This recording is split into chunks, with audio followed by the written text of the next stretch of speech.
a pastor, a Christian, so-called Christian pastor, had a plan to kill thousands of black people by poisoning them.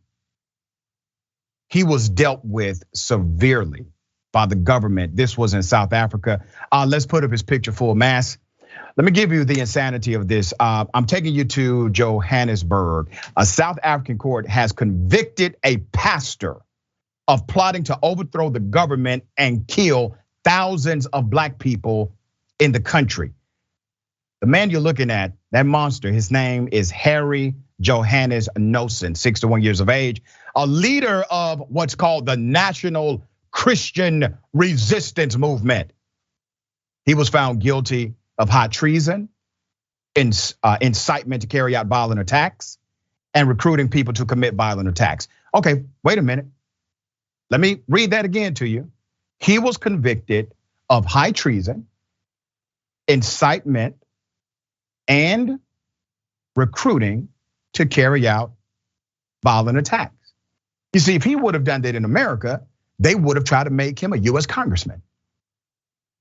But he did it in South Africa, and they brought him to court, presented evidence, went through due process, and convicted him for his monstrous behavior. There's more.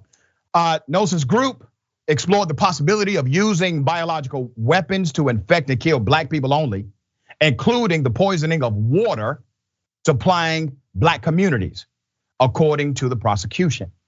Knoesen was also found guilty of unlawful possession of firearms by the Middelburg High Court. Weapons and ammunition were found when he was arrested in Middelburg, a small town east of the province. The plot by the pastor's group was discovered back in 2019 by South Africa's police and intelligence services, who have since dismantled the organization's cells across various parts of the country and arrested its leaders. Well, damn. Sounds like we need to recruit South African intelligence to come and work for the Department of Justice in the United States of America. Not only did they stop the attack, they then went cell by cell, arrested the leaders of those cells, prosecuted the leader of the entire group successfully, and this person will never see the light of day. Did not actually attack anyone, but planned to. There's more. Knoesen was convicted on evidence from witnesses, including members of his group, who were already serving a jail sentence after they were convicted of similar crimes. That's how you do it. The state alleged that Knoesen's plot was motivated by his highly racial views, and he sought to justify his beliefs on what? Religious grounds, claiming he was ordained to reclaim South Africa for white people. I'm highlighting this story in the proper context of our dilemma domestically.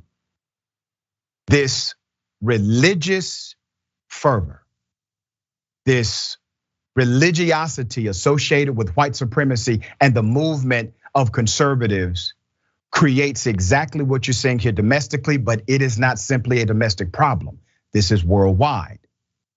This same individual, this same story has been done over and over again, this same scenario over and over again right here in the United States of America. And how do we deal with them? We charge them with misdemeanors. We tell them they have to do community service. We say things like, well, it just got out of hand that day. No, these were people who love the country. There's more. To further this end, he planned to attack government institutions and more, specifically police and military institutions. That's according to a spokesperson for the National Prosecuting Authority, they told the AP. He also identified townships and informal settlements occupied by Black South Africans as targets for the attack. Knoesen allegedly used social media platforms, Facebook in particular, to incite violence against Black people and to recruit former members of South Africa's military to join his movement and carry out the planned attacks. These were stopped when he was arrested November 2019, and the cells in various parts of the country were then dismantled. In his testimony, he admitted to sharing recipes to manufacture explosives with his followers on Facebook, according to the Middleburg Observer newspaper. Once again, the disease, the evil of racism not only permeates in this country, but globally. But look at how they dealt with it. Look at how they decided to take it seriously. They did not say, well, these are just loose affiliations. Maybe there's a connection, maybe there's not. Oh, well, what he did was protected by his freedom of speech. He can post what he wants to post on social media. No. He was going to kill thousands of black people. There comes a point where every single constitutional right you have must be accompanied by a statutory responsibility. That's how this works. You do not get unchecked constitutional rights. There is a limit to every single right. All right, Cenk, what are your thoughts on this case? Yeah, now remember Tucker Carlson and Fox News was pushing the idea that there was going to be white genocide in South Africa. Yep. Now, what's the reality? There's been black genocide in South Africa for a long time, and this guy was planning to continue that genocide against black people in South Africa. So that's the reality. That's the reality you never see in our own media. And I agree with you 100%, Rashad. It's refreshing to see that there's actually prosecutors somewhere in the world that actually care about crimes against the government and insurrection. Same thing occurred to me as I'm reading the story. I'm like, wait a minute, he's planning to attack cops because he doesn't like democracy and wants a minority white group to be back in charge, whether they earned it or didn't earn it in a democracy.